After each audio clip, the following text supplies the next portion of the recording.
This team is conducting a first-of-its-kind mission to quantify the number of microplastics and debris in the Chesapeake Bay. It's blowing 20 knots. Up here this far, up the Potomac River by DC, it's like 2-foot waves, and I can't help but notice a bunch of floating trash washing by. So, I mean, this is just the situation in an urban harbor, especially during a major windstorm event and rainstorm event. You're going to have lots of stuff washing downstream. They are looking for these little wisps of color known as microplastics. Microplastics come from larger plastic material that breaks down into smaller bits of plastic over time. They eventually will become so small that they're hardly visible to the human eye. Examples can be plastic bottles, bags, and even threads from synthetic clothing.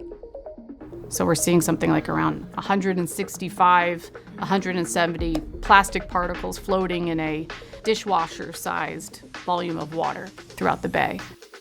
According to the National Oceanic and Atmospheric Administration, or NOAA, microplastics are found throughout the ocean, from tropical waters to polar ice, fresh water, and the air we breathe. There is all kinds of different types of man-made pollution that gets into the water, that gets into the bay.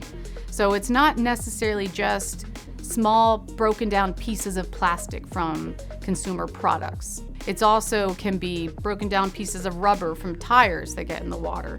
It can be a lot of other different man-made materials. But plastics is the most dominant of the material that we're seeing.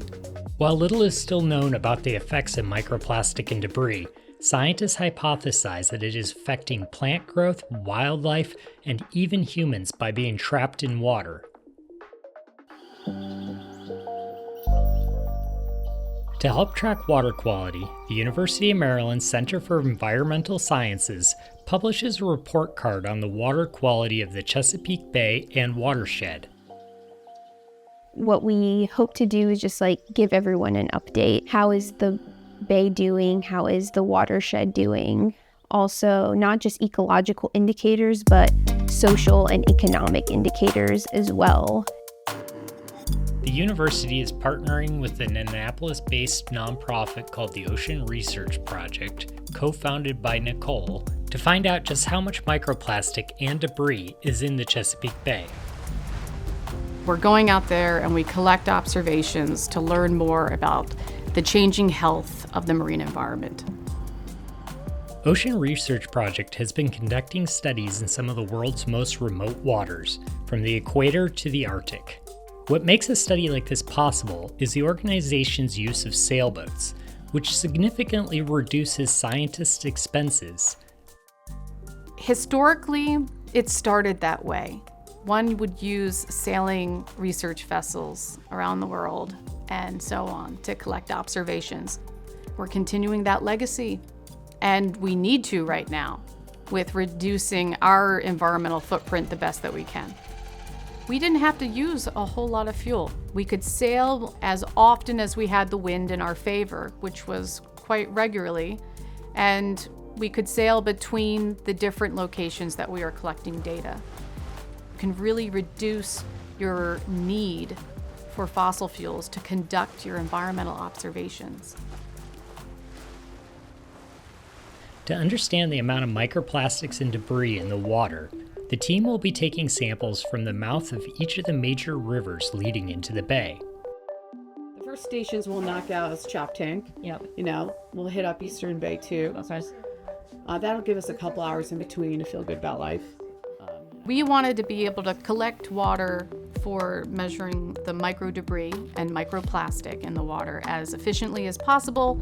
So we decided to set up a sampling system over the front of the boat, over the bow, and on that pole was a hose, and that hose would be sucking up the water, pumping that water into the lab that's in the boat where we would be collecting the sample. So, we wanted to have this location of nowhere near any potential of getting pollution from the boat itself, and so that's why that sampling site was at the front of the boat. grabbing the sediment we just collected, putting it in a mason jar so we can look at it. The other main aspect of this project is to pull sediment, or in this case mostly mud, from the bay's floor to be analyzed for debris that may be trapped.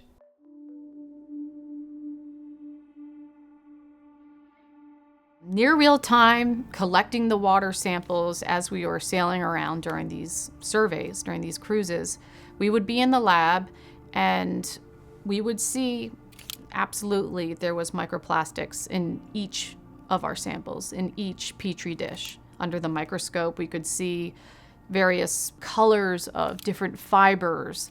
We could see little pieces of fragments of plastic consumer products, yellow and like very obvious non-organic, non-natural materials.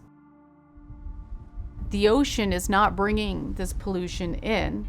If anything, a lot of it's staying in the northern part of the bay, potentially becoming trapped. There's natural processes at work when you have the fresh water and the salt water coming together in a bay, in an estuary, where you have a kind of convergence zone, a very turbid, like, mixing area. So that might be potentially what's going to have the greater concentration of plastic particle pollution in the bay, maybe stay up in the northern part of the bay. Nicole and her team are the first to collect this data, and they will be building a method for future scientists to track the change in the amount of microplastics and debris found in the Chesapeake Bay. This problem is here to stay until we push back on plastics, the use of plastics for everything, especially just kind of one-use type of plastic materials, and then we push back on the use of fossil fuels and such, until we start to use alternatives for lots of plastics.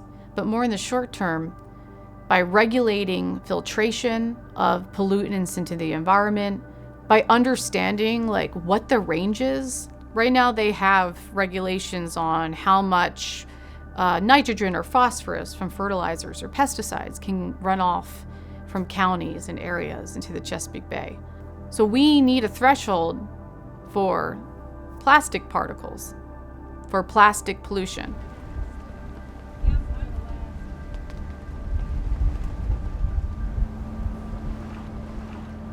How does it make you feel? I mean, I don't, it bothers me. I don't like it. This is why we're doing this. You know, I don't like that there's all of this garbage and plastic ending up completely throughout the marine environment. You know, it's having a terrible impact on all of life in the water and out of the water. So we're being part of the exploratory group of researchers out there that are trying to tackle this problem and give the best advice to monitor solutions and understand the severity of the issue.